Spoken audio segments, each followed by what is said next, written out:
할렐루야. 이 교회를 어제 저녁에 처음 와서 봤는데 아주 오래된 친구 같은 그런 교회 느낌이 들었어요. 어젯밤도 얘기했지만 반응이 없어요. 반응이 없어요.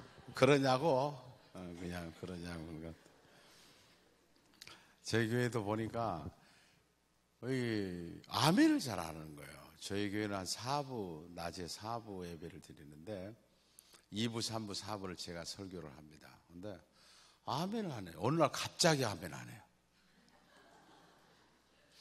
옛날에 아멘을 잘했는데 어느 날 갑자기 아멘 하는 거예요. 참 이상하다. 그래서 저 설교를 하면서 자꾸 아멘 좀 하세요. 아멘 좀 하세요. 근데 아멘 안 하는 거예요. 근데 2부는 사람들이 조금 더 좀 아주 좀 순수해요. 2부는 아멘을 좀 해요. 3부는 메인이라 11시 예배. 3부가 제일 교만해요. 3부가 이렇게 딱 가득 차거든요. 3부가 가득 차면 아주 목이 뻣뻣해가지고 말하세요. 아멘 하든 말든. 4부는 또 젊은 사람들이 많이 나오니까 4부도 또 아멘을 잘해요. 어느 날 이게 나쁜 것은 또 금방 본받아가지고 2부하고 4부가 아멘 하는 거예요. 그래서 내가 한참 아멘 좀 하세요. 아멘 좀 하세요. 그러다가 나도 지쳐갖고 이제 안 해요. 근데 작년에 제가 비밀을 알았어요. 작년에 한 달간 제가 안식월을 맞이해가지고 매년마다 제가 안식월을 1년에 한 번씩 갑니다. 제가 강원도에서부터 저 부산까지 교회를 돌아다녔어요. 주일날 교회를 좀 가보자 그래서 큰 교회 제가 가고 싶어 하는 그런 교회들을 쫙 갔어요. 거기서 느낀 것이 한국교회가 아멘을 안 하고 있구나. 서울의 유명한 교회를 갔습니다. 거기는 장례식 예배를 드리고 있더라고요. 말했다가는 난리 날 것 같아요. 조금 더 기침 소리 잘 안 나고 가만히 사람이 엄청 많은데 유명한 교회예요. 아멘 안 해요. 그랬는데 제가 이제 거기 갔다 와가지고요. 저희 교회에 와서 아멘이란 말 안 합니다. 왜? 한국 교회가 전부 다 아멘 안 하니까. 아멘 나쁜 것만 이렇게 계속 번져 나가는데 그게 과천까지 왔다가 평촌까지 온 거죠. 제가 부산 수영로 교회를 갔는데 근데 그때 수영로 교회 정필도 목사님이 나와서 강의를 하는데 그 목사님한테 비밀을 배운 거예요. 뭔가 하면 목사님이 설교를 하시다가 하신 이야기가 그 목사님이 중국에 가서 말씀을 많이 전해요. 근데 중국 사람들은 얼마나 아멘을 잘하는지. 아멘 한 번만 하는 거예요. 아멘 아멘 아멘 아멘. 그러니까 우리 정필도 목사님이 중국이 지금 굉장히 크게 세계적으로 이게 막 일어납니다. 아주 많은 그런 영향을 가지고 있어요. 중국이 세계에서 이제 미국하고 G2 이렇게 견주고 있잖아요. 근데 이 사람들이요 얼마나 아멘을 잘하는지 정필도 목사님 하는 이야기가 왜 중국으로 돈이 모인 줄 알겠다. 여러분 우리 기독교가 우리 한국에 들어와가지고 굉장히 정말 성령 충만하고 아멘 아멘 하고 막 정말로 아멘 아멘 잘했어요. 그때의 한국 경제는 세계가 놀랄 정도로 한국 경제는 높이 올라갔어요. 세계에서 12위권 안에 다 들잖아요. 한국이. 그때 언제였느냐. 정말로 교회가 성장할 때 그때의 한국 교회가 성장이 되는 거예요. 중국 사람들이 목회자들이 세마 교육을 받고 싶다고 제안이 왔어요. 그분들이 이제 우리나라가 조금 이게 들어오기가 어려운데 3년 전인가요? 저기에 제주도로 와가지고 제주도에서 66명이 왔습니다. 그래서 저희 교회가 헌신했어요. 그분들 모셔다가 식사 대접하고 강의를 합니다. 제가 심화 강의를 3박 4일인가 했어요. 그런데요, 그때 제가 은혜 받은 거예요. 우리가 앞에 나가서 찬양하려니까요, 찬양을 못하게, 우리 교육자들 나가서 찬양하려니까 찬양을 못하게 해요. 왜냐하면 그 사람들이 우리의 영성을 알고 있어요. 자기들이 한다고 그러더니요, 얼마나 뜨겁게 찬양을 하는지 막 눈물이 나는 거예요. 성령의 역사를 봐요. 성령의 역사 임하는 걸 보는 거예요. 그래서 한국교회는 그런 데가 지금 없어요. 그러니까 지금 복음이 예루살렘을 시작돼가지고 영국으로 해서 미국으로 해서 한국으로 해서 중국으로 가고 있다고 그러잖아요. 서진하고 있는 거예요. 이걸 보면서 야, 정말로 성령의 바람이 이렇게 부는가. 그러면서 그 정필도 목사님 이야기를 듣고 굉장히 제가 동의한 겁니다. 우리가 많이 식어졌어요. 우리 어른들도 많이 식어져. 어젯밤에도 얘기했지만은 지금 가치관이 신앙이 4.5%밖에 안 돼요. 건강을 29%, 돈 18%. 그렇게 사람들이 변화되고 있어요. 정신 차려야 돼요. 안 믿는 사람들은, 우리가 정말 그래요. 오늘도 지금 장례식 예배를 드리고 발의를 했는데, 지난주도 나왔어요. 나이가 80이에요. 근데 어제 보니까, 주일날 보니까 아침에 돌아가셨던 거예요. 지난주에 나왔는데 80인데 지팡이 짚고라도 나오셨어요. 너무 생생한 거예요. 탁 돌아갔습니다. 그런 걸 보면서 야, 사람이 저렇게 죽을 수가 있나 그런 생각이 들더라고요. 근데 문제는 이분 장례식을 치르면서 너무 은혜가 됐어요. 찬양하고 하는데 은혜가 되더라고요. 아내도 울고 애들도 울고. 그런데 그까지 예수 잘 믿다가 떠난 거예요. 그분은 많이 배운 분도 아니에요. 늘 평생 돌만 깼던 사람이에요. 돌만 깨다가 어느 날 세상을 떠난 거예요. 끝까지 예수 믿고 돌아가신 거예요. 그분은 위대하더라고요. 보니까 어떤 돈 많은 사람, 권력 있는 사람 죽음보다 더 멋있는 죽음이에요. 빌립보서에 보면 하늘의 시민권이 믿는 사람이 있거든요. 여러분, 이걸 정말로 여러분 믿습니까? 믿으면 여러분의 자녀들 어떻게 할 거예요? 여러분의 자녀들이 예수 믿으면 구원을 받습니다. 하나님 나라에 갑니다. 예수 안 믿으면, 지금까지 예수 안 믿으면 지옥 가는 거예요. 성경은요, 나는 길이요 진리요 생명이니 나로 말미암지 않고는 아버지께 올 자가 없다 그랬잖아요. 그렇다고 하면 어떻게 할 거예요? 여러분의 자녀가 예수 안 믿고 지옥 가버리면 어떻게 할 거냐 말이에요. 저는 너무 다행스러운 것이 우리 두 아들이 교회에 잘 나가줘서 감사해요. 고마워요. 그러니까 무엇보다 중요한 것은 부모님이 아셔야 돼요. 내일 저녁에 이제 또 보겠지만은 어렸을 때에 아이들을 데려오지 않으면 놓쳐버립니다. 왜? 조금만 더 크면 애들이 부모 말 안 들어요. 부모 말 안 듣습니다.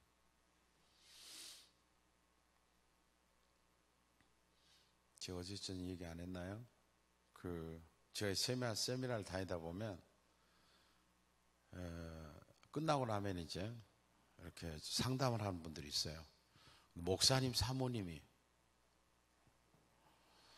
목사님 저 상담 좀 해주세요. 왜요? 그랬더니 할 말이 있어요. 왜요? 그랬더니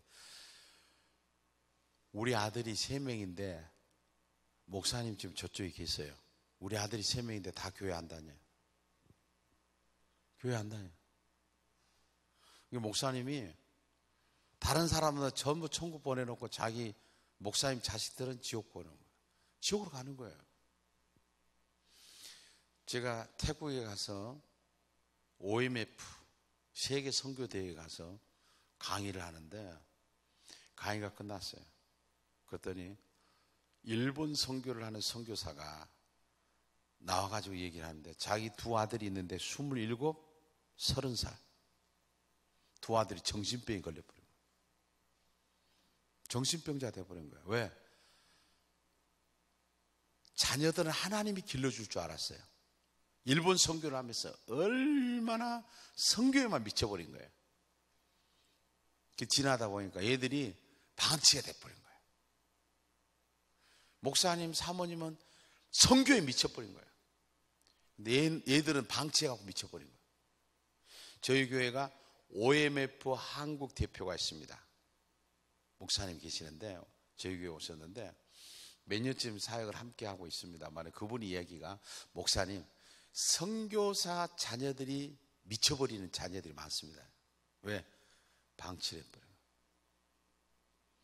제가 이번에 8월 달에 우간다에 갑니다. 우간다에서 연락이 왔는데 현지인 1,400명이 모이는데 거의 그 사람들 성경론이 굉장히 강해요. 뜨거워요. 그런데 말씀이 없대요. 어디서 이 쉐마 이야기를 듣고 거기를 좀 와달라고 그래요. 가는데 한 20시간 이상 걸려요. 오는데 20시간 이상 걸려요. 주일날 저녁에 출발해가지고 토요일날 도착해요. 가겠다고 그랬어요. 피곤해도 가겠다고 그랬어요. 왜? 말씀을 전해줘야 되고 또 목회자들 자녀니까. 그 목회자들이 변화돼가지고 자기 자식들만 바로 가르치면 얼마나 큰일이에요. 하나님께 이거 결정하고 나니까 하나님 너 잘했다 그런 마음을 주시더라고요. 저한테. 여러분 자녀들 안녕하십니까? 어제 저녁에 봤죠? 여러분 자녀들 지금 교회 잘 다니세요? 저는 쉐마 교육에 대해서요, 쉐마에 대해서 시간만 있으면 말합니다. 교인들한테 듣기 싫을 정도로 얘기해요. 이렇게 해야 돼요. 교인들이 점점 어떤 면에 막 마음이 조여오는 거예요. 그러니까 자식들을 챙기기 시작하는 거예요. 이제 어찌하든 내 자식들. 왜? 제가요 태국에 가서 설교를 하는데 예수 안 믿으면 지옥 갑니다. 여러분 자기들이 예수 믿어야 됩니다. 그랬더니요 서울에 있는 충영교회 권사님이 한번 따라갔는데 끝나고 난 다음에 목사님 지금도 그런 설교를 하세요?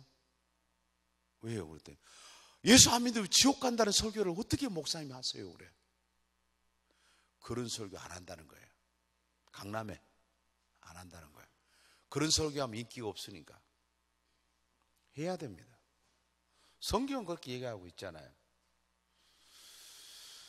자, 오늘 저녁에 이제 두 번째 시간인데 우리 성경을 한 것 보고 시작을 합시다. 누가복음 2장.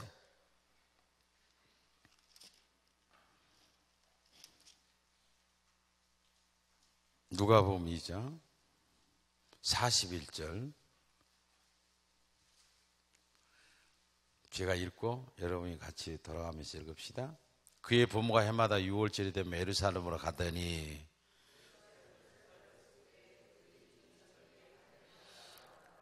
그날들을 마치고 돌아갈 때 아이 예수는 예루살렘에 머물러 섰더라. 그 부모는 이를 알지 못하고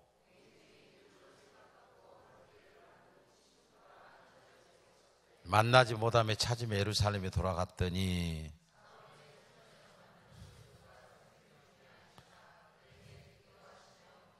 듣는 자가 다 그 지혜와 대답을 놀랍게 여기더라.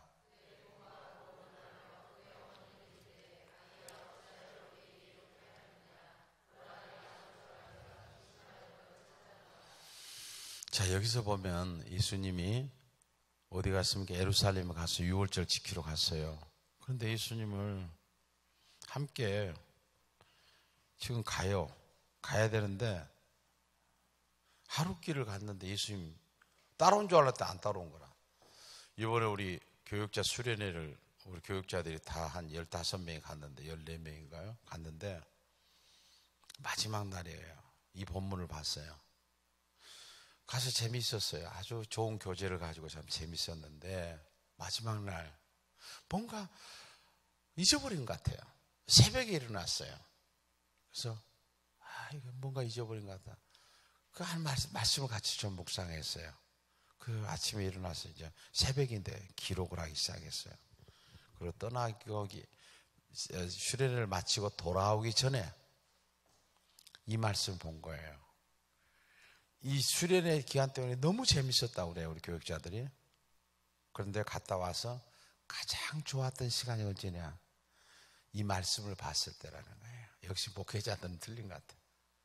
우리가 지금 사역하고 있는 것이 예수 없이 사역할 수 있어요. 예수님이 함께 동행한 줄 알고 갔는데 하루 길을 갈 동안에도 모르는 거예요, 부모가. 그래서 예수님 찾으러 간 거예요.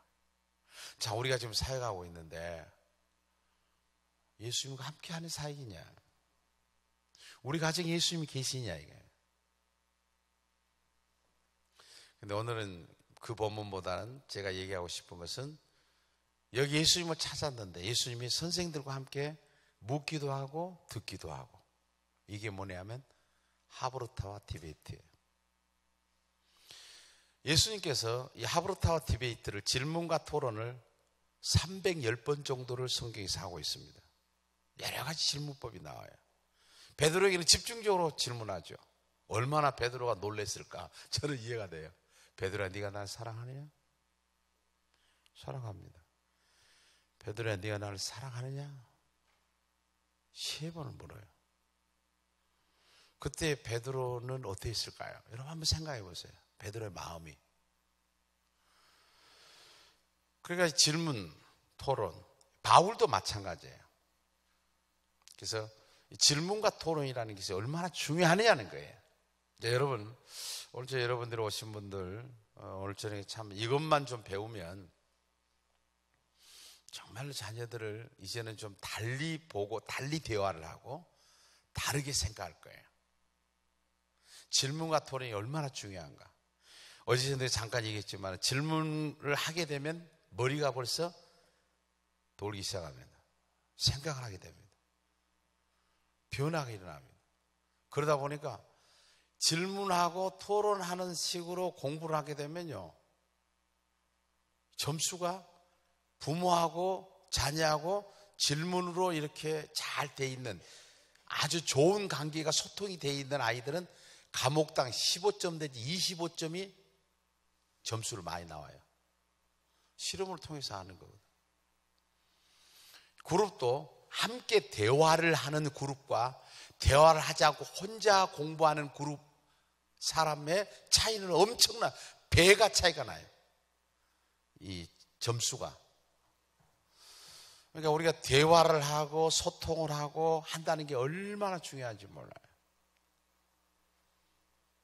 여러분, 저희들은 이제 토요일 날 모여가지고 5시에 세막당을 하는데 그 아이들이 나와서 발표를 해요. 발표를 합니다. 얼마나 발표를 잘하나. 표현력이 좋아지고, 지금 이 시대는 뭐냐면 아는 것이 중요한 것이 아니에요. 아는 것은 네이버에게 물어보면 다 알아요. 쳐보면 네이버 다 얘기죠. 그런데 내 가지고 있는 걸 얼마만큼 다른 사람한테 전달해 주냐 하는 거예요. 이게 이제 관건이에요. 많은 실험을 통해서도 이것은 전부 증명이 된 거예요. 그런데 우리나라는 왜 질문을 못 할까? 질문을 못 해요. 왜 질문을 못 할까? 왜? 생각나는 거 있죠? 학교를 가면 처음에 1학년 때 저도 생각나요. 어른분 생각나는데 학교 가서 선생님한테 줘요. 얘들이 줘요 하니까 저도 줘요 해요. 물어보면 몰라. 그래도 계속 줘요. 그런데 2학년이 되면 이제 점점점 줘요 하는 애들이 적어지기 시작해요. 3학년, 4학년 정도는 안 해요. 왜? 조용히 해. 공부 좀 하자. 손 내려. 눈촉을 받기 시작해요. 중학교 올라가면 질문 안 합니다. 외국에서 온 교수들이 한국에 와서 지금도 놀란 것이 뭐냐면 질문을 안 하는 거예요. 질문을 안 하는 거 보면서 이상하게 여긴 거예요. 정답이 정해졌어요. 정답 위주로 가는 거예요. 그러니까 우리나라 아이들이 외국에 가서 공부를 하더라도 대학 1, 2학년 때까지는 공부를 너무너무 잘하는 거예요. 3학년부터는 막 떨어져 버려요. 왜 그러냐면 응용을 못하는 거예요. 함께 이걸 가지고 토론이나 함께 질문을 하고 서로 생각을 같이 나눠보지를 못했어요. 거기에 창조적인 것이 나오지를 못하는 거예요. 그런데 실제로 세상에서 가장 좋다는 대학이 어디냐? 하버드. 하버드 대학은 질문이에요. 저는 그 유대인, 미국에 있는 유대인 학교를 가봤더니 선생님 하나가 앞에 쫙 하는 거예요. 가면서 질문해요. 처음에 아웃라인만 다 얘기해줘요. 한 15분 정도 전체적인 주제에 대해서만 얘기해요. 가면서 질문해요. 너는 어떻게 생각해? 너는 어떻게 생각해? 근데 아이가 막 대답을 해요. 근데 똑같은 대답을 뒤에 아이가 하면 안 돼요. 다른 대답을 해야 돼요. 자기 생각을 얘기해야 돼요. 근데 이상한 대답을 했다고 야단치지 않아요. 야, 어떻게 그런 생각을 했냐? 어떻게 그런 생각을 했어? 격려하는 거예요. 자기가 생각나는 대로 계속하는 거예요. 여기서 노벨상이 나오는 거예요. 오늘 잘못 정답을 말하지 않으면 이 멍텅구라 그러잖아요. 우리 아이들한테 이제 교육을 하는데 아이가 이제 계속 이제 이렇게 장을 열어주잖아요. 자기 말을 할 수 있는 장을 열어주니까 아이가 엄마한테 그래요. 엄마, 내 손은 보이는데 내 얼굴은 안 보여. 그런단 말이에요. 그러니까 보통으로 얘기하면 뭐라고 그러겠어요? 이 멍청아, 눈이 여기가 있는데 네 눈을 어떻게 네 얼굴을 보냐? 근데 아이는 지금 심각하게 묻는 거예요. 내 손은 보이는데 내 얼굴이 안 보이냐는 거예요. 어느 날 갑자기요, 아이가 물은 거예요.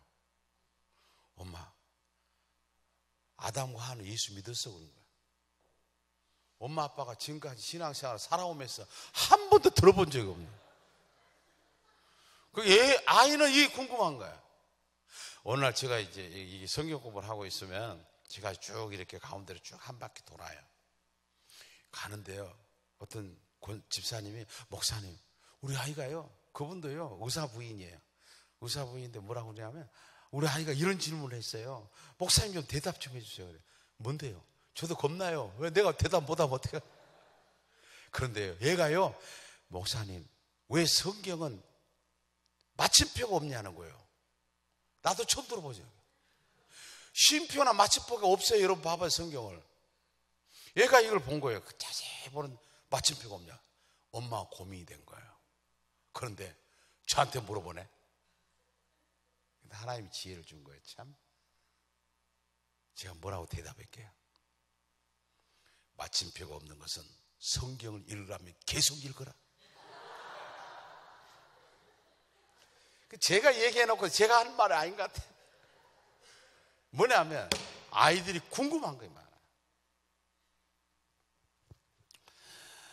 근데 머리는 말씀이 자극이 되면은 머리가 변형이 되는 거예요. 말씀으로 변형이 되는 거예요. 그렇기 때문에 사람은 생각하기를 싫어해요. 근데 이렇게 대화를 하고 소통을 하게 되면 머리가 움직이기 시작해요. 그래서 이 머리는 계속해서 질문하고 토론하고 질문하고 받고 답변하고 토론하고 이 과정을 통해서 질문이 반복 교육이 대단히 중요한 거예요. 여러분 봐보세요. 공산주의자들은 5살 이전에 세뇌 교육을 시킵니다. 김일성은 누구지? 수령 김일성은 누구지? 계속해서 세뇌를 시킨 거예요. 과천에 좋은 동네 신천지가 있어. 저 신천지 저거 진짜. 신천지 뭐예요? 이만희가 누구지? 보혜사. 이만희가 누구지? 보혜사. 이것만 가르쳐요. 보혜사 성령이라는 거예요. 근데 처음부터 계속 가르치다 보면 진짜 이만희가 보혜사인 줄 안다. 우리는 그든 가짜를 가지고 가르치는데 왜 진짜를 가지고 반복 훈련을 안 하느냐 말이에요. 왜 반복 교육을 안 시키냐고 말이죠. 성경은 반복해서 말씀하는 것이 너무너무 많아요.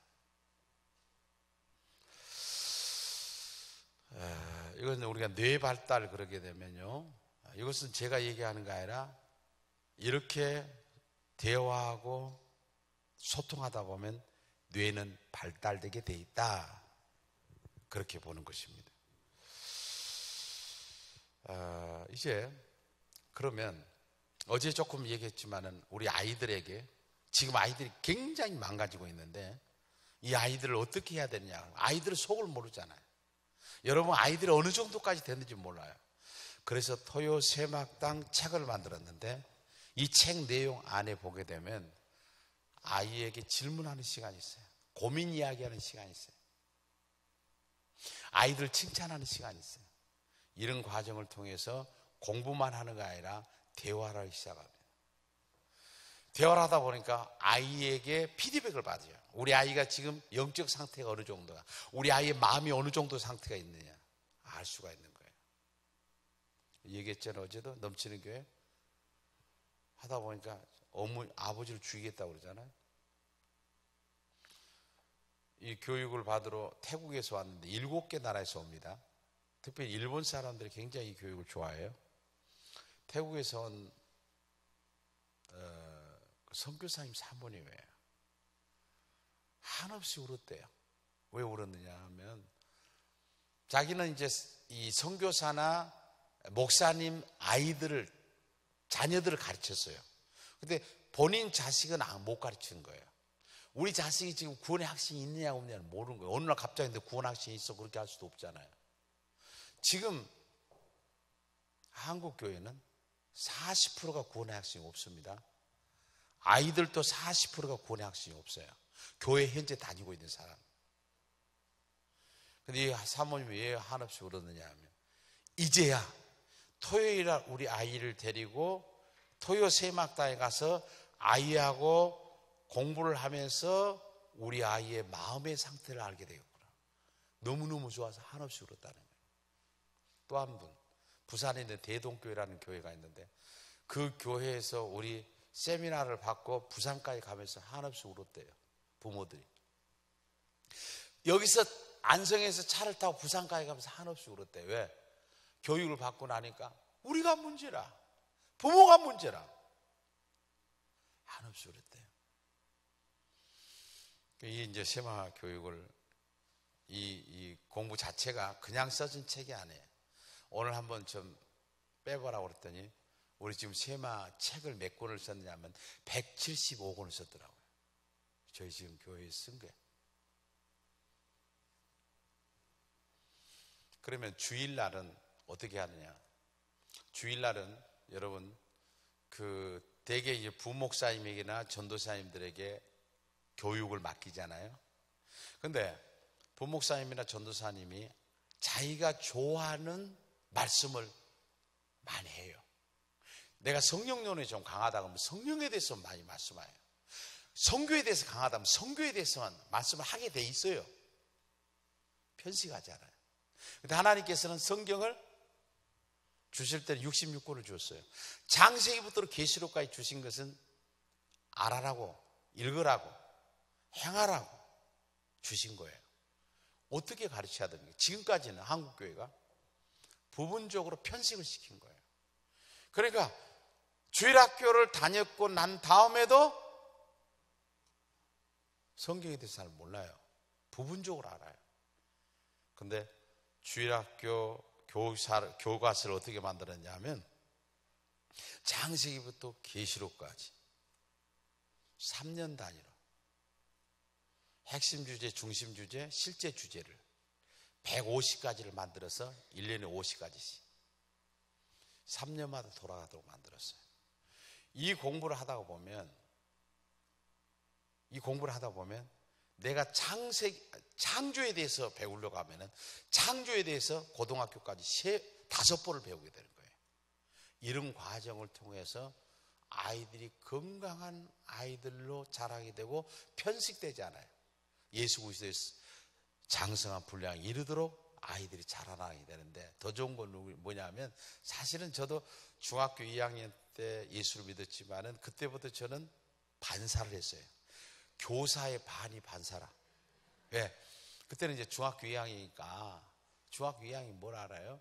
저는 시골 교회를 다녔기 때문에 그저 갔다 보니까 교사가 없으니까 너 반사해라. 교사 아니고 반사가 돼가지고 가르쳤어요. 그때 배웠던 것이 굉장히 그때도 계단 걷는가를 가르쳤어요. 그때 배웠던 게 굉장히 지금도 도움이 됩니다. 저는 그 뼈대가 탁 서 있는 것 같아요. 그렇게 해서 아이들한테 가르치기 시작했고, 또 하나는 인성교육을 어떻게 할 거냐. 인성교육. 아이들은 시킨 대로 합니다. 어느 날 장로님 한 분이 저한테, 목사님, 얘들이요 장로를 봐도 인사도 안 해요. 제가 그랬어요. 장로님한테만 인사 안 해요? 목사한테도 인사 안 해요? 여기 교회도 보니까 되게 여러분도 인사하는 것 같아요. 또 집에 가서 주술라고 웃지도 않아요. 자, 인사를 되게 안 하니까 여기서 엘리베이터 앞에도 써주고 뒤도 써주고 안에도 써주고 밖에도 써줬는데, 먼저 보면 인사하자, 달려가서 인사하자 그래.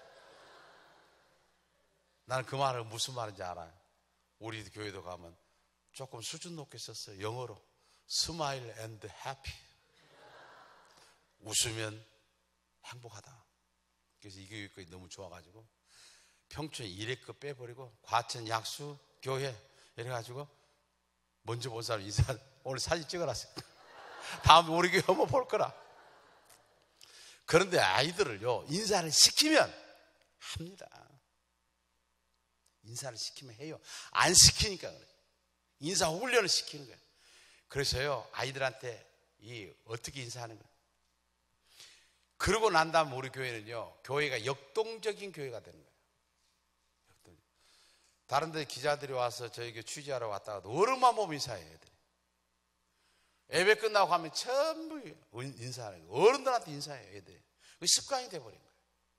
습관이 돼. 이게 이제 시에마 핸드북이라고 하는 건데, 여기 보면 기막힌 거 들어있어요. 여러분이 이제 보여드릴 건데, 애들은 시킨 대로 해요. 그러니까 착하지 않을 수가 없어요. 하나만 볼까요? 부모 공경하는 거. 출애굽기 21장 15절 17절에 보면 내 부모를 공경해라고 그러는데, 거기 보면 부모를 때리거나 욕하거나 저주하면 반드시 죽이라고. 그걸 아이들한테 암송하게 하거든요. 그러니까 어느 날은 이렇게 암송을 시키냐 부모가 놀래가지고, 목사님 이걸 암송시켜도 됩니까? 그래요. 제가 정색을 하고 집사님한테 얘기해요. 집사님, 이게 제가 만들어낸 겁니까? 하나님의 말씀입니까? 보니까 출애굽기 20장 15절 17절이네. 하나님의 말씀입니다. 그러니까 성경은 뭐라고 그래? 하나님이 인간을 너무 잘 알아요. 얘들이 부모를 욕하거나 때리거나 저주하면 반드시 죽여라니. 얘들이 부모 죽이기 전에 먼저 죽여버려야 돼. 내 말이 아니라니까. 이따 보여드릴게요. 근데 이렇게 말을 배우면요, 이렇게 애들이 암송하잖아요. 애들이 발발 떠는 거예요. 그때부터. 부모를요, 어떻게 부모한테 욕을 하고 부모한테 대들어요. 안 가르치니까 그래요. 안 가르치니까. 오늘 저희 지금 할 말은 좀 많고, 또 그러니까 이제 여러분에게 먼저 영상을 통해서 하나하나 좀 제가 가르치는 그런 시간을 함께 생각해보는 그런 시간을 좀 가졌으면 좋겠습니다. 제가 조금 전에 얘기했던 것처럼 왜 아이들이 질문을 하지 않을까 한번 보실까요? 영상을.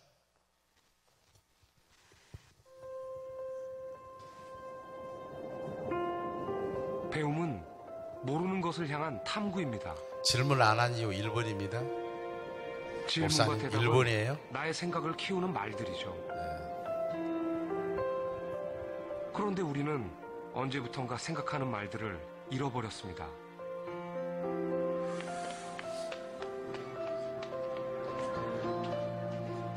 처음 학교에 갔을 때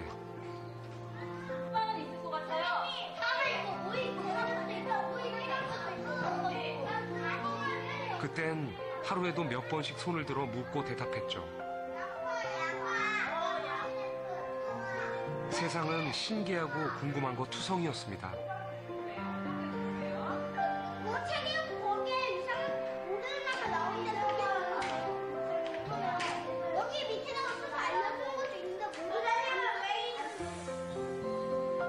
아직 휴전 상태니까 결론이 난 건 아니야. 어느덧 중학생이 되었습니다. 선생님 말씀을 잘 듣고 열심히 받아 적습니다.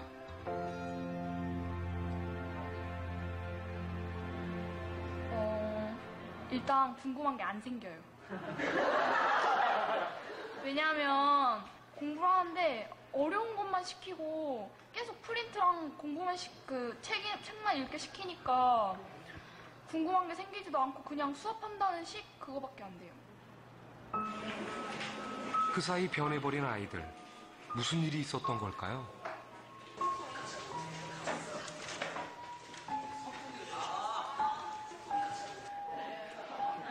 아이들에게 물었습니다. 수업 시간에 가장 많이 들었던 말이 뭐냐고 말이죠.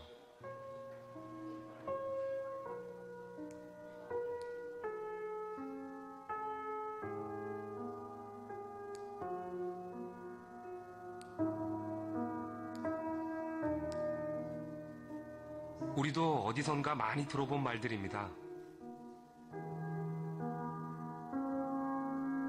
하루의 수업 시간에 선생님에게 한 번도 질문하지 않는다 하는 학생 손 한 번 들어주세요.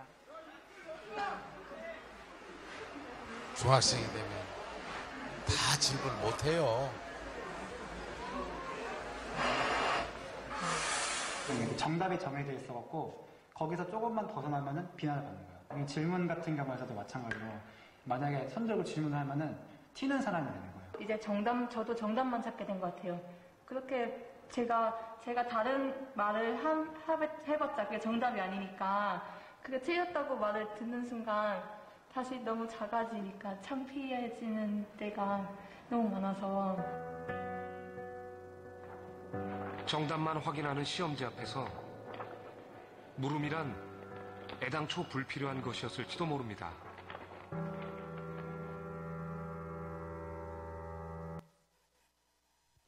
그러면 우리 아이들이 왜 질문을 할까요? 어린아이들이 왜 질문을 할까요? 왜 질문을 하는지 볼까요? 보시죠.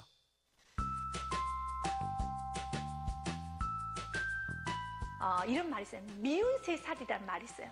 왜 3살이 미워요?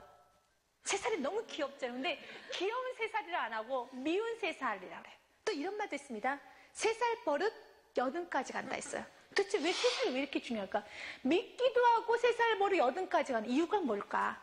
3살 때는 왜 밉습니까? 왜 자꾸 질문이 많아요. 엄마 이거 뭔데? 저거 뭔데? 저거 뭔데? 그때 엄마는 이러죠. 1 플러스 1은 2야. 1 다음엔 2가 더 큰 거야. 자꾸 이렇게 단답 형식으로 말하면 이 아이는 두정엽이 활성화가 안 돼요. 그래서 3살 때는 가장 크게 두정엽을 활성화할 수 있는 기간입니다. 그래서 3살 때 엄마 이거 뭔데? 엄마 왜 그런데? 라고 물으면은 이걸 질문이라고 하니? 라고 하는 것이 아니라 여러분은 그 질문처럼 안 느껴지지만 인간을 삶을 3년밖에 안 산 그 친구에게는 충분히 질문의 이유가 될 수 있습니다. 충분히 궁금할 수 있어요. 엄마, 왜 엄마 색깔은, 엄마 머리 색깔은 이렇게 어느 날은 검정이 됐다가 어느 날은 노란색이 되고 그러는 거야? 이걸 질문이라고 하니? 염색했잖아. 그렇게 묻는 것이 아니라 여러 가지를 좀 이야기해 보는 거예요. 왜 엄마 머리에는 가끔 흰색도 있어? 이건 뭐야? 이걸 질문이라고 하니? 늙었잖아. 이러는 것이 아니라 정말 한번 그 의미를 충분하게, 그럴 때 두정이 활성화되기 시작해요. 그래서 미운 3살이라는 것은 바로 이렇게 너무 질문이 많아요. 그리고 자꾸 묻는 게 귀찮아서 그런 말인데, 일단 3살 버릇 여든까지 간다고 그랬어요. 3살 때 인간의 뇌의 약 80%가 다 형성이 돼버려요. 그래서 3살 때 인간의 뇌가 형성이 다 되는데 3살 때 가치관을 참 잘 심어줘야 됩니다. 3살 때 항상 옳은 가치관, 정직한 가치관을 시켜줘야 돼요. 그럴 때 이것이 80까지 가는 거예요. 그 가치관이. 그런데 3살 때 어쩔 때는 일관적인 교육을 하지 못하죠. 어쩔 때는 막 혼을 좀 내기도 합니다. 어쩔 때는 용납합니다. 그럴 때 그 3살 아이는 어떨까요? 혼란스럽기 시작해요. 혼란스럽기 시작할 때 어디에 문제가 생길까요? 프론털 럽, 전두엽에 문제가 생기기 시작하죠. 3살 때 정확하게 이것은 옳은 거야, 이것은 옳지 않은 거야. 특별히 어렸을 때부터 예배 훈련, 말씀 훈련, 찬양 훈련, 기도 훈련을 3살 때 바르게 심게 되면 그 아름다운 훈련이 여든까지 갈 수 있는 거야. 그만큼 3살의 위력은 큽니다. 자, 여러분, 중요한 얘기입니다. 지금 우리 아이들에게 부모가 어디서 그런 소리를 들었는지 모르지만 아이들이 하자는 대로 내버려두고 아이들이 좋아하는 것 그냥 내버려두고 애들 기껏 끼니까 나무라지 말고 그게 뭐예요? 존두의 사상이에요. 그렇게 교육을 시켜놨더니 지금 애들이 엉망이 돼버린 거예요. 성경은 아이들을 채찍으로 때리라고. 채찍을 가르쳐라. 지금 이분은 차영아 교수는요, 뇌과학 교수예요. 근데 3살 때의 가치관을 지금 잘못과 잘한 것과 못한 걸 가르쳐줘야 돼. 분명히 가르쳐줘야 돼. 그때의 가치관을 가르쳐주고 찬양과 말씀과 이런 것들을 가르쳐주지 않으면 안 된다는 거예요. 근데 그때 놓쳐버린 거예요. 여러분 부모들 여기 젊은 분들 많이 계시는데 어떻게 하든 3살까지는 부모가 옆에 가르치고 있어요. 이런 데이터가 너무 많이 나와 있어요. 그 하와이 옆에 있는 한 섬이 있었는데 그 섬에 아이들이 막 굉장히 망가지기 시작합니다. 망가지기 시작하는데 그런데 망가지지 않는 아이들을 조사해 봤더니 사랑해주는 부모, 아빠, 그러니까 아빠, 엄마 아니면 할머니라도 아니면 이모라도 삼촌이라도 그들을 정말로 그 아이의 말을 들어주고 사랑해주고 껴안아주는 그런 분이 있었다는 거예요. 우리 한국 사회가 큰일 난 거예요. 애들 보기 싫다고 아이들 안 낳잖아요. 아이들을 낳아놓고도 애들 보기 너무 힘드니까 내가 직장생활 해가지고 200만 원 벌어가지고 그 가정부 애기 보는 아줌마 200만 원 줘요. 이건요 교육을 모르는 거예요. 저는 한 어머니를 보는데 그 어머니가 보니까 와, 아이를 가르치는데 아이가요 얘기하잖아요. 끝까지 대답을 다 해줘요. 그런데 그게 그러냐면 그래 엄마는 이렇게 생각하는데 그래 이제 3살밖에 안 되는 아이를 계속해서 얘기를 해요. 그러니까 아이가요 4살이 되고 5살 되고 6살 되면서 말을 얼마나 잘하는지 몰라. 말을 어른들 말을 해요. 그런 단어를 그렇게 많이 알아요. 아이가 밝은 아이로 커요. 문제는 뭐예요? 부모예요. 야단치고 귀찮으면 빨리 안 가? 그걸 잔소리하면 입 다물어 닥쳐. 일본 이야기인가요? 우리나라에 그러잖아요. 아이들은 궁금해서 물어요. 그때부터 엄마가 아빠가 잔소리한다 이렇게 하고 그러면 아이는 입을 다물어 버려요. 그러면 하버드 대학 공부를 어떻게 가르치는가 볼까요? 또 영재 교육으로 굉장히 유명한 그 교육이 존 스타트 밀이 아버지가 존 스타트 밀을 교육한 거예요. 그 존 스타트 밀을 학교에 보내지 않고 아버지가 교육을 시켰습니다. 아버지가 이제 어떤 생각할 수 있는 책들을 읽게 한 거예요. 그러면서 이제 교육을 시켰는데 존 스타트 밀이 이제 자기가 교육받은 대로 하면은 다 잘 될 거라고 본인이 아는 거예요. 그래서 그 자서전을 아버지가 자기를 어떻게 교육을 시켰는가에 대한 그 자서전을 썼는데 제가 거기에 이제 그 내용을 소개하면 내가 받은 교육은 주입식 교육이 아니었다. 아버지는 어떤 일이든 생각해서 발견할 수 있는 것은 나 혼자 힘으로 발견하려고 온갖 힘을 다하기까지는 절대로 미리 말해주지 않았다. 이게 감이 오십니까? 어떻게 교육을 해야 될지 감이 오십니까? 그러면 세계에서 제일 좋다고 하는 대학이 어떤 대학이죠? 하버드 대학이죠. 하버드 대학은 그럼 주입식으로 교육을 시킬 것 같아요? 아니면 생각하는 교육을 시킬 것 같아요? 네, 제가 조사한 걸 한번 소개할게요. 스칸 유라고 하는 이 사람은 하버드에서 물리학을 전공했는데 음악가가 됐어요. 그래서 이제 한국에 방문했는데 기자가 물었습니다. 왜 물리학을 전공하고 음악의 길을 택했냐고 이제 질문하니까 이 사람이 대답을 했어요. 제가 대학에서 배운 건 맥스웰의 법칙 같은 물리학 이론이 아니라 생각하는 방법이었습니다. 음악이든 물리학이든 생각하는 방법이 중요한 건 마찬가지죠. 그러니까 생각하는 방법을 배우면 뭐든지 잘하는 거예요. 생각하는 방법을 배우면. 하버드 대학이 생각하는 식으로 교육을 한다는 건 사실 잘 알려져 있는데 이제 사람들이 몰라요. 많이 알려진 그 영화나 드라마 중에 하버드 대학의 공부벌레들이라고 하는 그런 게 있습니다.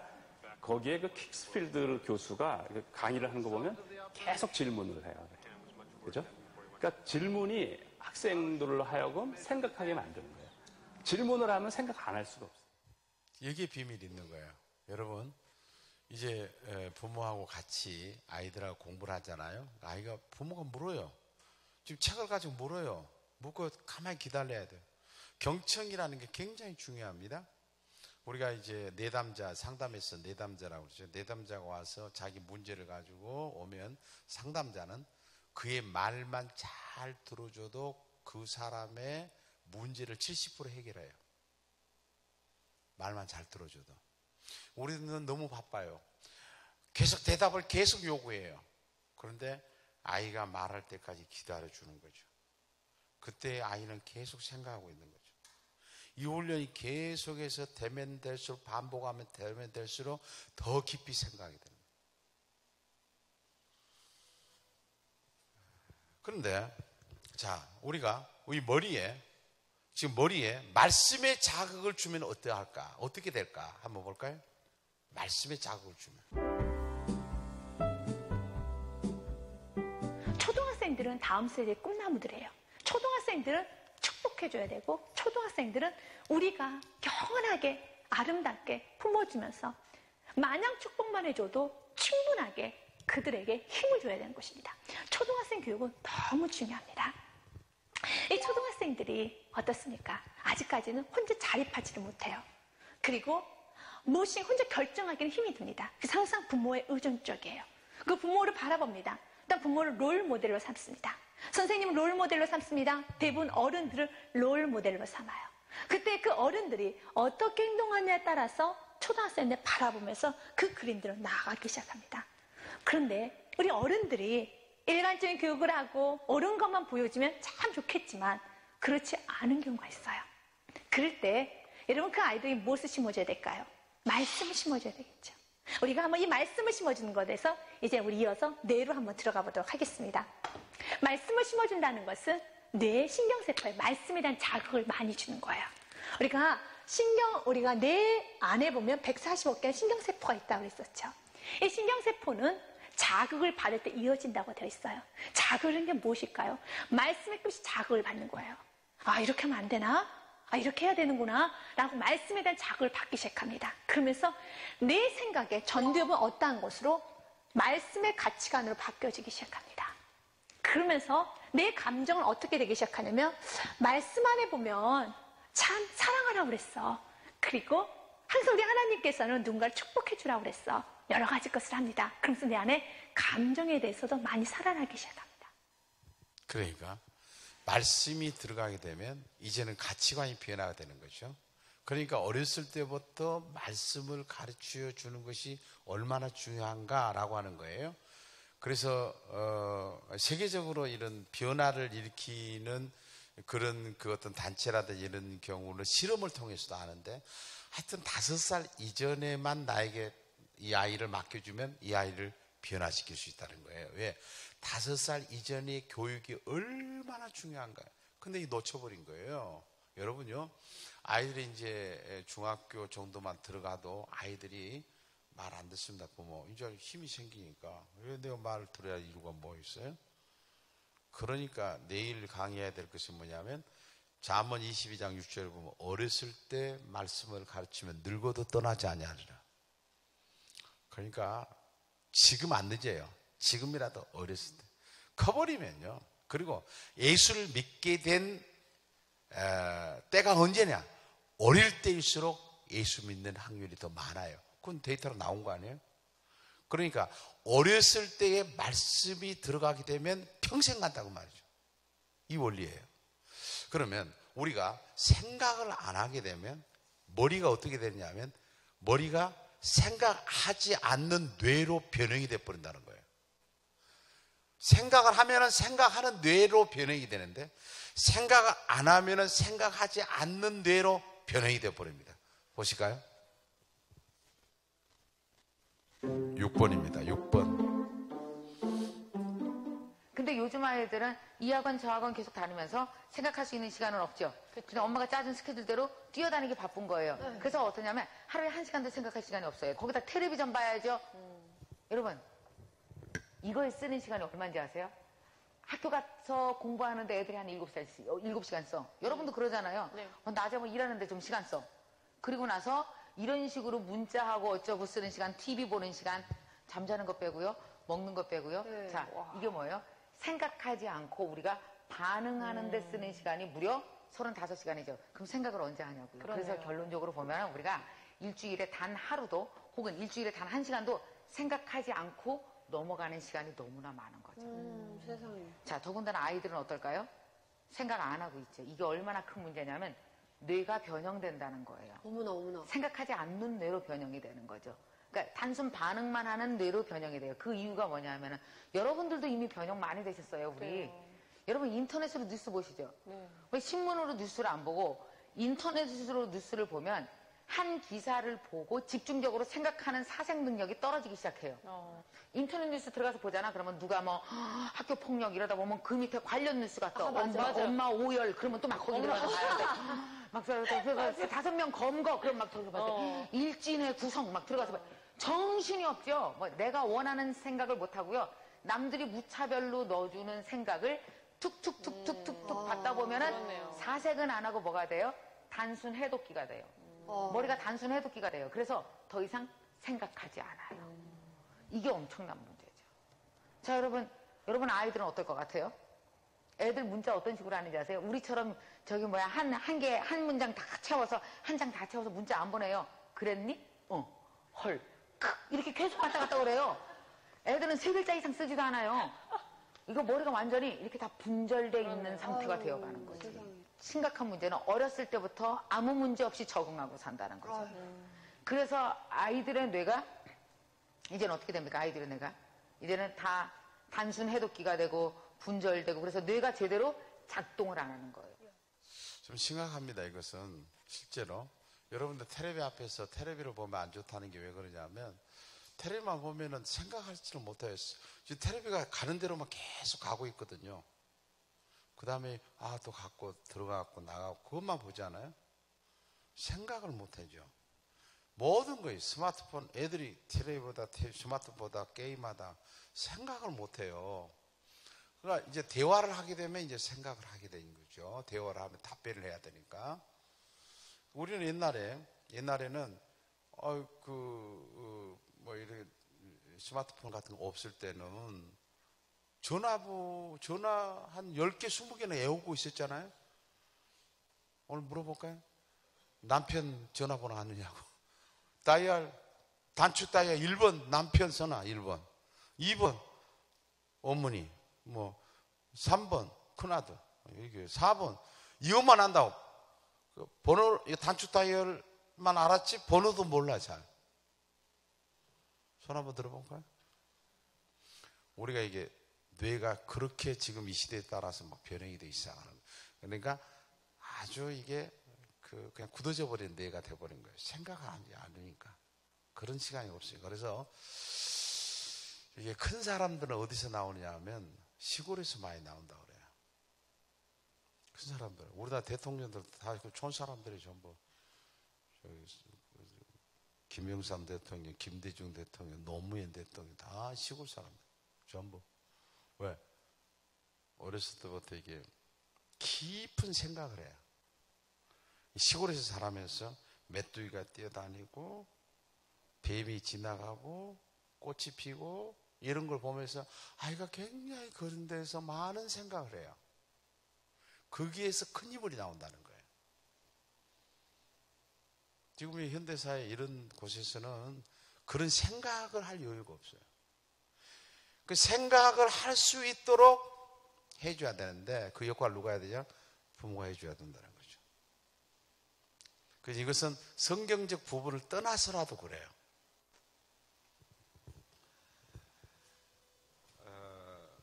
자극을 주면 어떻게 될까? 자극을 한번 볼까요? 자극.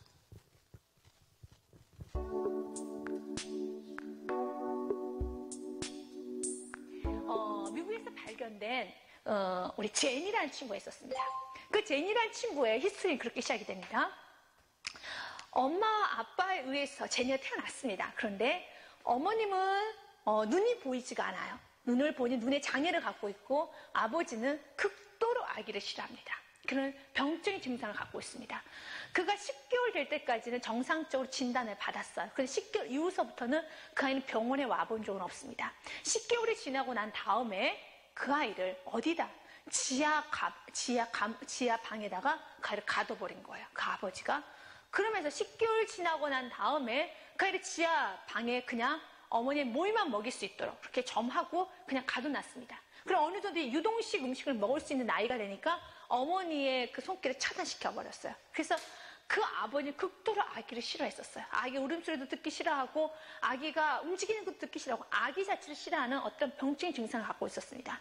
그래서 그 아이를 나무에 묶어놨어요. 묶어두고 나서 그 아이는 소리도 내지 못하게 하고 그리고 그 아이에게 음식을 줄 때 절대로 말하지 않았습니다. 음식만 주고 그 음식도 그냥 그 책에 보면 쑤셔 넣었다라는 표현을 쓰고 있습니다. 그냥 씹지도 못하게 그냥 마구잡이로 집어넣은 거예요. 그리고 그 아이의 손을 묶어두었습니다. 그럼 그 아이에게서 자극은 언어적 자극은 없어요. 왜요? 아버지가 말 한마디도 안 했기 때문에. 또한 그 아이는 자극이라는 것은 손과 손가락이 붙고 있기 때문에 그 정도의 자극과 나무 의자에 묶어져 있기 때문에 나무의 자극 정도였었습니다. 그리고 간간히 들으려는 지나가는 크락션 소리가 전부였었어요. 그리고 가끔씩 비행기가 뜨는 소리도 가끔씩 들렸습니다. 그 외에는 전혀 자극이 없어요. 그런데 10년이 지나고 난 후에 그의 어머니가 견디다 못해 그 아이를 이제 세상에 알렸어요. 그 아이를 병원에 데리고 왔습니다. 그때 그 아이가 발견됐을 때 나이가 13세였어요. 근데 키로수가 20kg가 안 됐습니다. 약 18kg 정도가 됐었고 그의 머리는 오므라들었어요. 그리고 손과 발은 다 오므라지기 시작했고 그리고 말도 못합니다. 그리고 자대로 삼키지도 못하고 언어도 소리가 굉장히 약해요. 제인이라는 친구도 똑같이 145개를 갖고 태어났어요. 누구나 다 똑같습니다. 그런데 어떤 친구는 13살이 되면 어떻습니까? 정말 머릿결은 윤기가 날 것이고 말은 많을 것이고 13살 친구도 어때요? 말 너무 많죠? 엄마 이거 해주세요. 저거 해주세요. 이거 싫어요. 저거 좋아요. 말 많습니다. 그리고 소리는 얼마나 커요. 그죠? 소리도 큽니다. 그 아이는 정말 소리가 너무 작아요. 똑같은 뉴런을 갖고 태어났는데 왜 이렇게 다를 수가 있는가? 뉴런은 자극을 받지 않으면 소멸이 되기 시작해요. 보습니다. 이 뉴런이라는 것이 인풋, 스티뮬레이션, 자극을 받습니다. 그리고 나서 자극을 받은 순간에 하나의 뉴런이 연결되기 시작합니다. 연결되기 시작해요. 그래서 아웃풋이 나오겠죠. 근데 자극이 없어요. 그 친구 자극이 없어서 떨어진 상태에서 계속 소멸되기 시작한 거예요. 우리가 보면은 4가지 엽을 배웠었을 때 4가지는 사고 판단하는 거, 보는 거, 말하는 거, 그리고 우리 공간적 감각을 느끼는 거. 이러한 엽은 이 뉴런이 그 안에 들어있기 때문에 하는데 이 아이는 충분히 자극을 받는 아무런 자극을 받지 못했기 때문에 언어에 대한 자극도 받지 못했기 때문에 말도 못하고 그 아이는 소리 듣는 것도 크라션 소리 몇 소리밖에 못 들었기 때문에 소리도 잘 못 듣고 또한 그 아이는 보는 것 또한도 시력도 약해져요. 모든 게 기능이 떨어집니다. 중요한 건 자극이에요. 자극하지 않으면 신경세포는 소멸이 되기 시작합니다. 자, 여기서 이제 좀 질문을 할게. 자, 지금 얘기하는 것은 우리가 어른이 돼서도 마찬가지입니다. 여러분 어른이 되면 옛날에는 시골에서 그 부모님께 효도하는 것은 부모님을 방에 모셔놓고 아무 일도 안 시키는 거예요. 밥만 드리는 거예요. 그게 이제 부모를 편하게 해준 거라고 생각했잖아요. 근데 부모가 방에 계시면서 똥 싸가지고 벽에 바르잖아요. 자극이 없어서 그래요. 말이지 머리에 자극. 그러니까 안에 방에 있다가 조그마한 이렇게 유리로 만들어 가지고 밖을 내다볼 수 있도록 해놓고서 어머니 아버지가 이제 식사하고 난 다음에 밖에 이렇게 쳐다보고 그리고 개 닭 이렇게 보다가 졸리면 그냥 또 자요. 저녁밥 또 드리면 또 먹고 또 자요. 머리에 자극이 없어요. 그러니까 로망한다고 그러잖아요. 그게 요즘 같으면 뭐예요? 머리가 치매가 돼버린 거예요. 요즘 사람들은 이게 이제 교회에 열심히 다니고 하는 분은 저희 교회에서도 보면 치매 걸린 사람이 없는 것 같아요. 열심히 신앙생활하고 말씀 듣고 기도하고 기도한다는 자체가 뭐예요? 계속해서 생각을 해야지 기도가 입으로 나올 거 아니에요? 말씀을 들으려고 하면 들어야 될 거 아니에요? 그러니까 이런 모든 과정 속에서 머리가 움직이기 시작하는 거예요. 뉴런이라고 하는데, 이제 생각을 안 한다고 하는 것은 마치 겨울에 이 나무가 이 가지가 잎은 다 떨어지고 가지가 남아있는 것 같은, 가지도 다 거의 떨어지고 가운데 이제 긴 이런 것만 남아져 가는 게 나이가 늙어지는 거예요. 다시 말해서 이게 생각하지 않으면 머리는 그렇게 돼버린다는 것이죠. 그런데 이 자극을 누가 주느냐? 부모의 대화를 통해서 이루어진다는 거죠. 그러면 하브르타 질문의 효과가 얼마나 큰가 한번 볼까요? 질문을 하게 되면 어떤 효과가 나타나는지. 지금부터 8명의 대학생들은 서양사의 한 부분을 공부하게 됩니다. 3시간 뒤 시험을 보기로 했습니다. 학교 시험도 아닌데 꼼짝 않고 열심히 공부하네요. 그런데 같은 시간 아래층에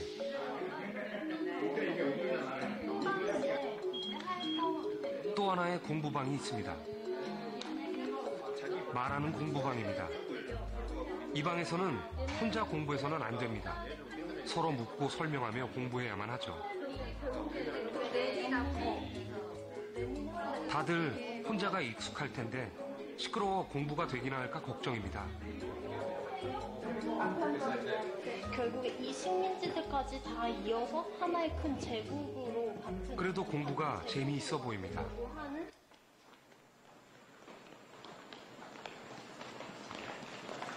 3시간 뒤 조용한 공부방과 말하는 공부방 학생들이 모두 시험장에 들어섭니다. 또 하나의 공부방이 있었다는 걸 이제야 알았죠. 네, 되게 분이 어떠세요? 후회돼요. 더 열심히 할 걸 이렇게 막상 편한 만나니까. 마음으로 보려고 했는데 더 잘 봐야 되는 것 같은데. 지금부터 시험을 시작을 하겠습니다. 네, 문제집 펼치고 시험 문제 풀어주세요. 조용한 공부방 학생들입니다. 잘 풀고 있을까요? 막상 시험지를 받고 시험 문제를 풀려고 하니까 딱 그 중요한 부분에서 생각이 안 나고 막상 시험지를 보니까 잘 안 되더라고요. 이쪽은 말하는 공부방 학생들입니다. 네. 확실히 여기가 더 잘 봤을 것 같은데요. 자기가 아는 게 모르는 게 나오니까 아는 거는 제끼고 모르는 것부터 먼저 공부할 수 있는 그렇게 되거든요. 내가 설명해 줄 때 내가 잘 모르는 부분을 스스로 캐치할 수 있다는 거. 오늘 배운 부분만큼은 좀 그래도 많이 기억에 남겠죠.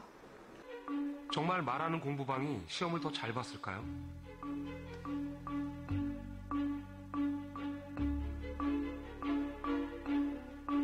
결과는 놀라웠습니다. 단답형 점수가 말하는 공부방이 2배나 높습니다. 수능형 문제도 더 높은 점수를 받았고 서술형 역시 말하는 공부방이 2배 가까운 점수입니다. 말하는 공부법엔 어떤 비밀이 숨어 있을까요?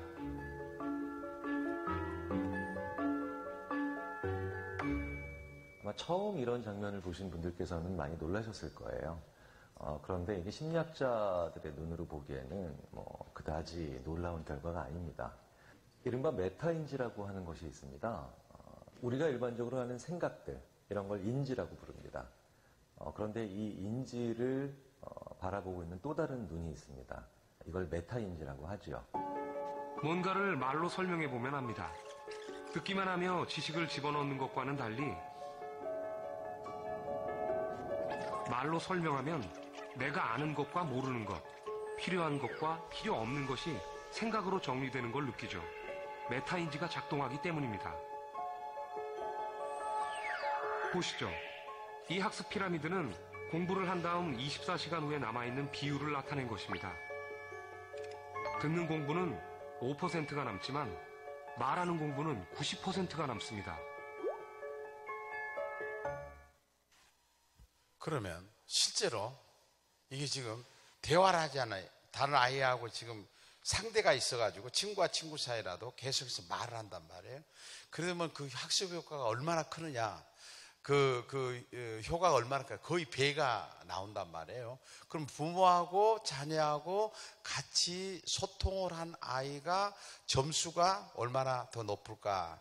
스카이 대학, 그러니까 서울대학 들어간 아이들이 800명인데 그 800명을 대상으로 해서 결과를 본 겁니다. 어떤 결과 나올까요? 한번 볼까요?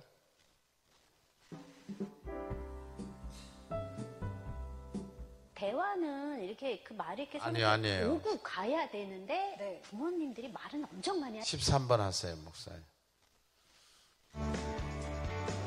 전국 60만 명 중 800등. 모두가 부러워할 만한 아이들입니다. 어떻게 하면 이렇게 공부를 잘할 수 있는 걸까요? 0.1% 아이들의 비밀, 지금 공개합니다.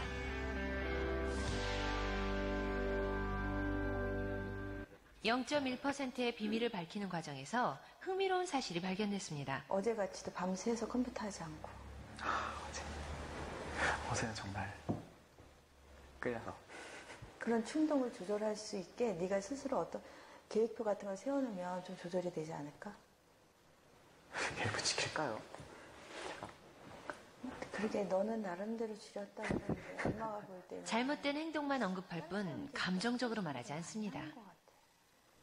결과물들이 내 자식들인가? 엄마 얘기하다 보니까 또 부럽네. 그런 무아의 경지 완전 엔돌핀이 막 팍팍 생기는 그런 일을 한다는데 되게 좋은 것 같아. 다른 아이와 어머니의 대화도 한번 들어볼까요? 그거 하고 있으면 엄마 그거 모습 보면 좋냐? 응? 나 집에 오면 솔직히 짜증나. 너 막 그런 거 하면은. 게임도 뭐 머리에 드는 게 있어야지. 맨날 뭐, 응? 그 오락만 하는 게임만 해가지고 뭐 되냐? 응?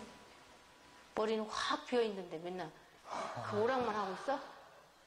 응? 네 동생들이 보고 뭘 배우냐고. 컴퓨터는 배우겠죠. 어머니의 비난이 계속되자 결국 아이가 폭발하고 맙니다. 이런 얘기가 나오니까 그 얘기까지 나오는 거지. 알았어. 진짜. 쳐봐봐. 뭐 말하면 너 짜증나요. 0.1% 아이들과 부모의 대화 시간은 많은 편은 아닙니다. 흥미로운 것은 대화의 느낌을 묻는 질문입니다. 편하다, 즐겁다, 유익하다 등 긍정적인 정서가 3배 정도 높았습니다. 부모와의 대화가 어떻길래 이런 결과가 나온 걸까요? 최근 갈등을 빚고 있는 일상적인 문제를 주제로 정한 후 15분간 대화를 나눠보기로 했습니다. 0.1% 아이들과 부모들 5쌍, 일반 학생들과 부모들 5쌍의 대화를 관찰해봤습니다. 과연 어떤 차이가 있을까요? 먼저 일반 학생과 부모님의 대화입니다. 아침에 조금 더 일찍 일어나서 공부할게요. 그래놓고 한 번도 한 적도 없는 것 같고 내 생각에 몇 번 있었겠지만 근데 네가 한 말에 대해서 네가 책임을 못 지니까 나는 그게 더 화가 나는 거야 그게. 엄마가 맨날 그렇게 말하니까 난 엄마한테 내 계획을 말하면 엄마가 또 너 안 할 거지 이렇게 말할 것 같아서 아니 내 생각에 엄마는 약속을 제일 화가 난 엄마의 목소리에 표정이 굳어집니다. 그리고 조금 이따 종소리가 나면 시작하시면 되고요. 이번에는 0.1% 지수와 어머니의 대화입니다. 돌았으면 뱀 허물 굴듯이 그렇게 그대로 놔놓고 니만 싹 빠져나가고. 근데 이 말 내 친구들 들으면 진짜 깜짝 놀라겠다. 완전 이중인격 사람으로 보고 있어. 학교에 진짜 열심히 온다니까. 학교에서 분명 갈등은 있지만 분위기는 나쁘지 않습니다. 차례 없을 거 아니야. 항상 의식을 하면서 고치려고 노력을 해볼게. 엄마는 고맙지. 대화 실험이 끝난 후 아이들 표정 한번 볼까요? 바쁠 때 뛰어가다 모두 좋질 않습니다. 너는 안 했으면 어딘가에서 뭐 바쁜 또. 그러니까 나 집에 가서 못할 거야. 차이가 느껴지시나요?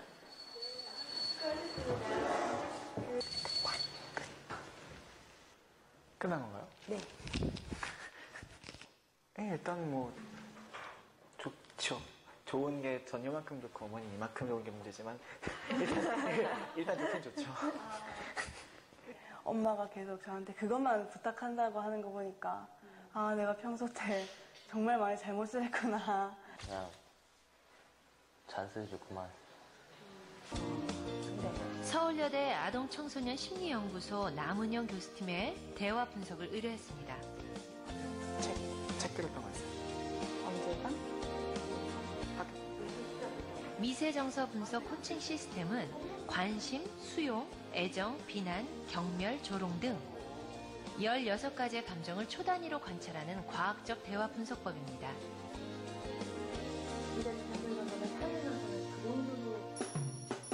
실험에 참가한 두 가정의 대화를 분석한 것입니다. 일반 학부모의 경우 비난 40%, 분노 34% 등 부정적인 대화의 비중이 매우 높습니다. 반면 0.1% 아이를 둔 학부모의 경우 수용, 애정, 관심 등 긍정적인 대화가 높게 나타났습니다.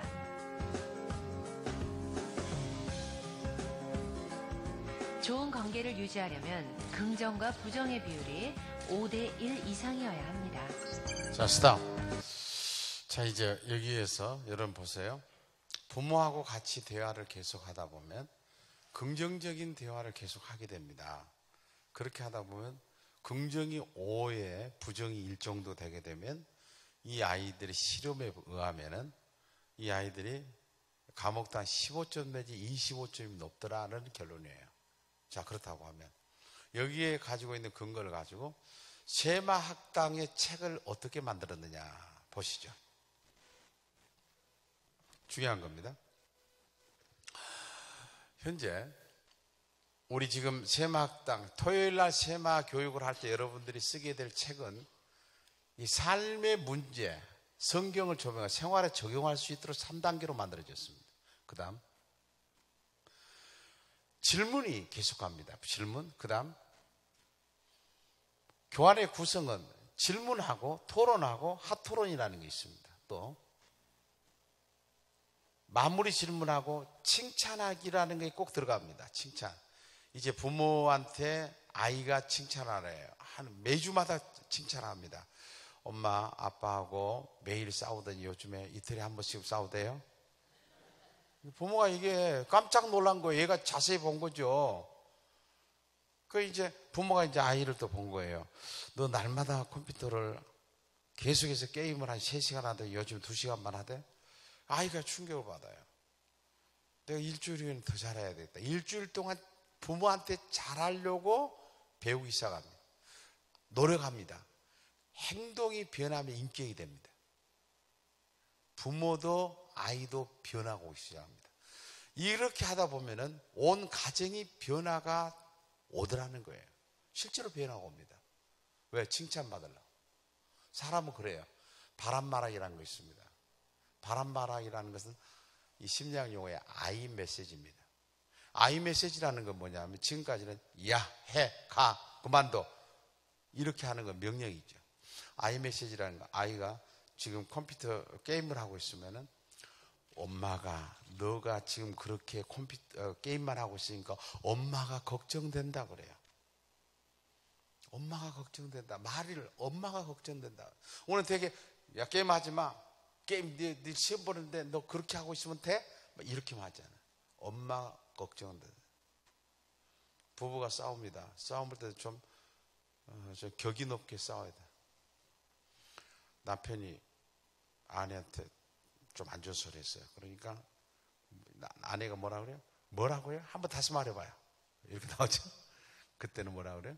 남편이 그런 말하면 당신이 그렇게 말하니까 내 마음이 아프네요. 가만히 생각하니까 이게 진짜 말을 내가 잘못한 거야. 말이 다르잖아요. 이게 아이 메시지. 대화법이 틀리죠. 그 다음에 바람마라이다. 보니까 나의 고민. 이때 이제 아이가 자기가 지금 겪고 있는 고민. 그래서 아이들이 고민을 혼자 하다가 죽습니다. 자살을 합니다. 부모에게 도움 요청을 합니다. 엄마 나는 학교에 서틀이라고 그래서 돈을 가져오라는 형들이 많아. 엄마한테 자기 고민을 이야기합니다. 희망사항. 엄마 공부 좀 하지 말라. 공부하란 말 좀 하지 마세요. 나 공부할 거예요. 그러나 공부 안 하고 싶은 거 아니라 지금 내가 막 마음이 안 좋아요. 힘들래요. 엄마 좀 그렇게 얘기하는 시간을 주는 겁니다. 아이에게. 그 다음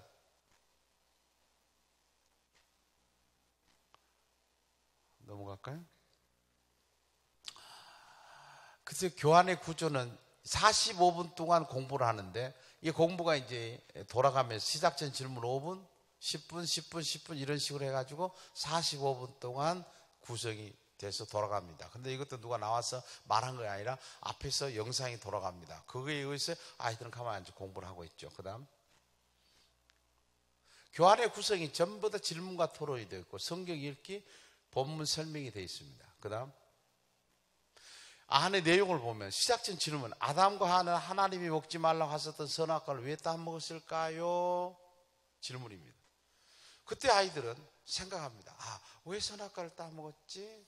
그때부터 생각합니다.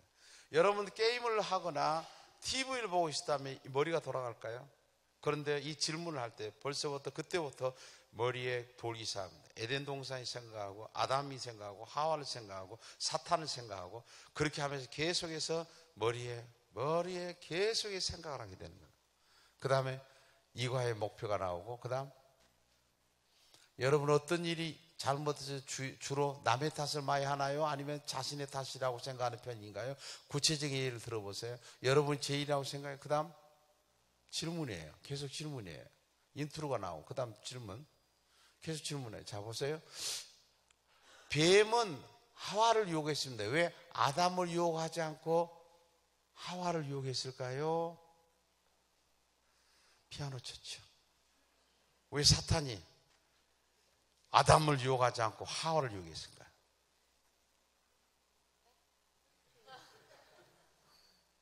왜 하와를 유혹했을 것 같아요?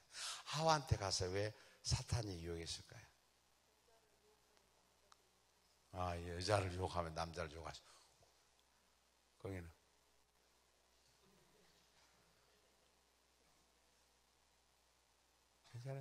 괜찮아요. 똑같아요. 우리 남자 여하를 유혹했을 것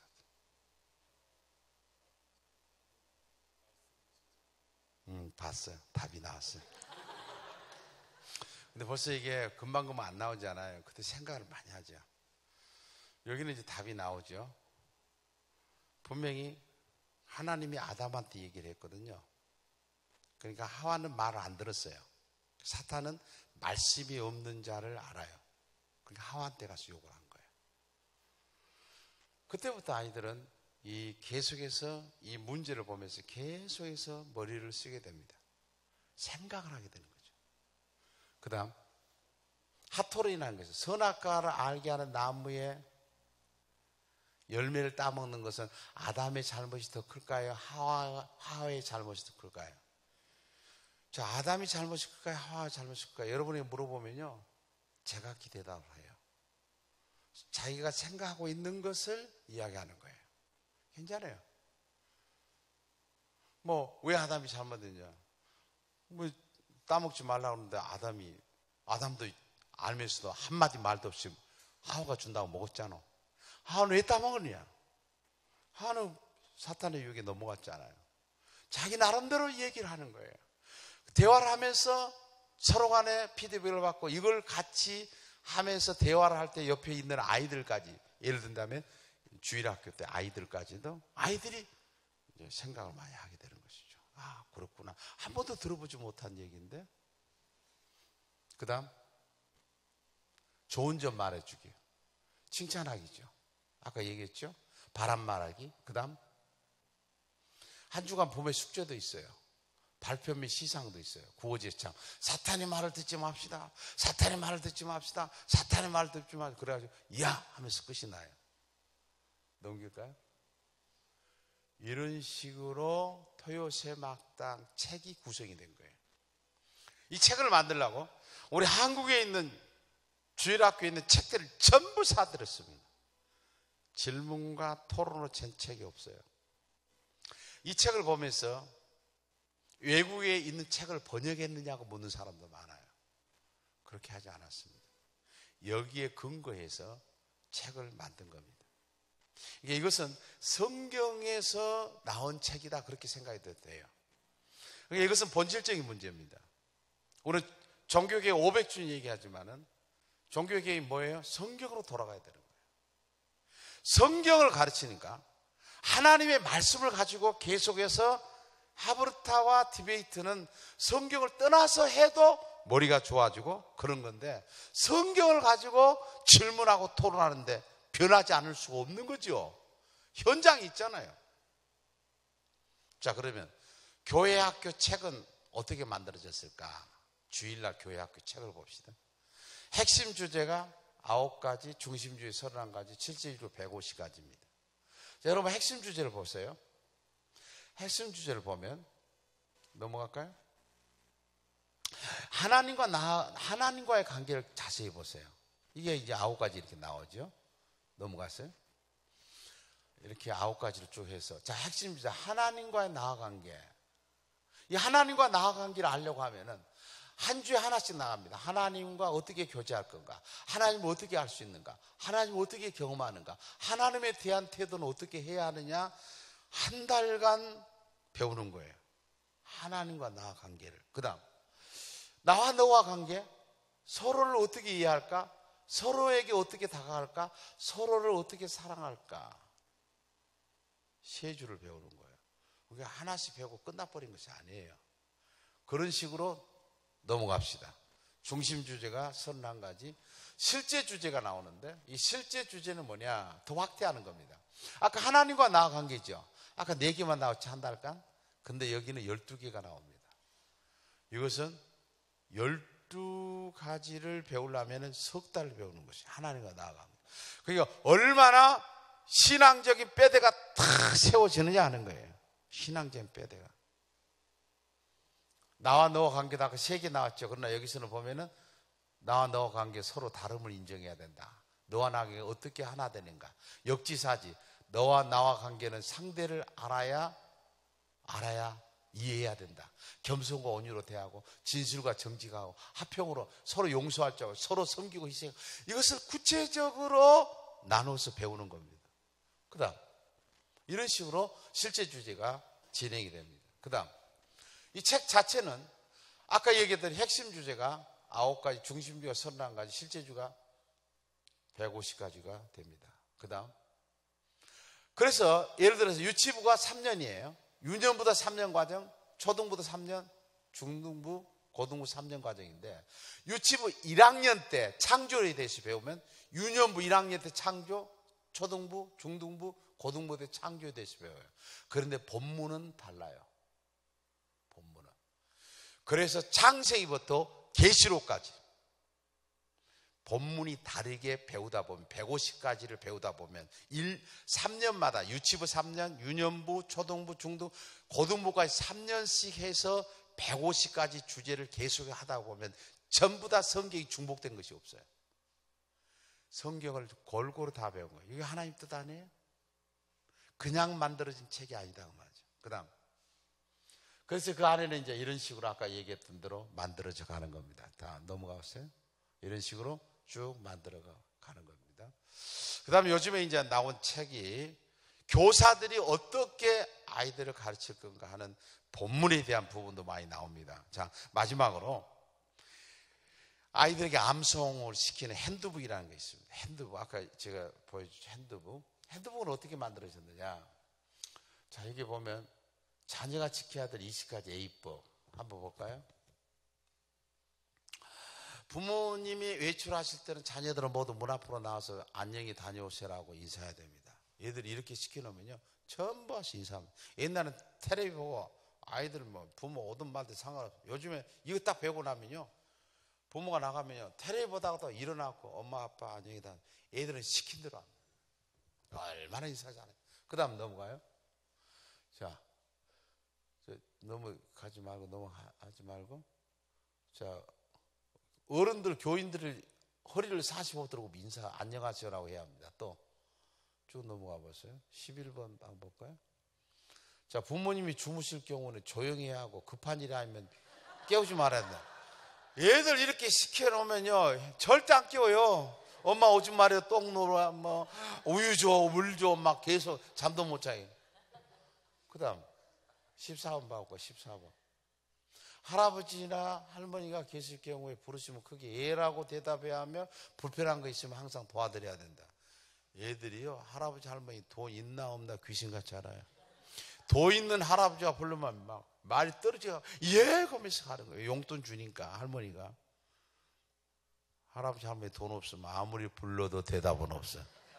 이 교육을 받고 나니까 얘들이 틀려집니다. 진짜 달라져요. 제가 조성재 목사 얘기했잖아요. 그 가정은 할머니를 모시고 사는데 아이가 이 교육을 받고 난데 그 다음에 얼마나 할머니의 심부름을 잘하는지 모르겠다고 그래요. 얘들은 시킨 대로 합니다. 또 볼까요? 또 자, 자꾸 가지 말고 방금 봐봐 이 시간 맛있는 음식은 먼저 부모님이 드시도록 해야 된다. 여러분 이런 이야기하면 이해 못하는 부모들 많을 거예요. 어? 맛있는 애들 남자분 바나나 먹고 싶어요? 안 먹고 싶어요? 먹고 싶죠. 근데 엄마는 되게 애들이 둘이 있으면 바나나 4개 사와가지고 애들한테 오전에 2개 먹고 오후에 2개 뭐라고 그러죠. 그때 먹고 싶어요? 안 먹고 싶어요? 먹고 싶지. 4명이 한 자리에서 하나씩 먹어보면 될 거 아니에요.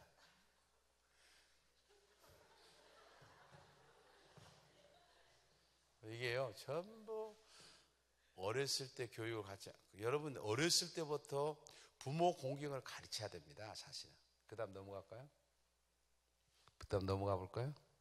뒤로. 예. 아까 그 부모 공경하는 거 한번 볼까요? 부모 공경. 부모 공경 15가지 성경 구절을 봅시다. 그 다음에 11번 한번 볼까요? 아까 제가 얘기했던 거 자기 아버지나 어머니를 치는 자는 반드시 죽여라. 집에 가 죽여버려야 돼요. 그 다음에 12번 자기 아버지나 어머니를 저주한 자는 반드시 죽여라. 17절 이것이 성경에 있는지도 몰라. 애들은 이걸 외우면요 깜짝 놀랍니다. 여러분요 평생 가는 겁니다. 이렇게 한번 각인되면 평생 가는 거예요. 부모를 부모답게 어렸을 때부터 알아야 되는 거예요. 그 다음 뒤로 넘어갈까요? 또 뭐 다른 건 놔두라. 막 얘기해요. 아비를 조롱하며 어미를 순종하는 자는 눈은 골짜기 까마귀게 쪼이고 독수리 새끼게 먹히리라. 그런데 부모를 어떻게 존속살해를 해요. 그 다음 넘어가요. 그 다음에 요즘에 이제 하나 또 넣어놓은 곳이 있어요. 이번에 2권이 나왔는데 웨스트민스터 12신조 한번 볼까요? 신구약 성경은 하나님 말씀이 신앙과 본분에 대해 정확무한 유일한 법칙이다.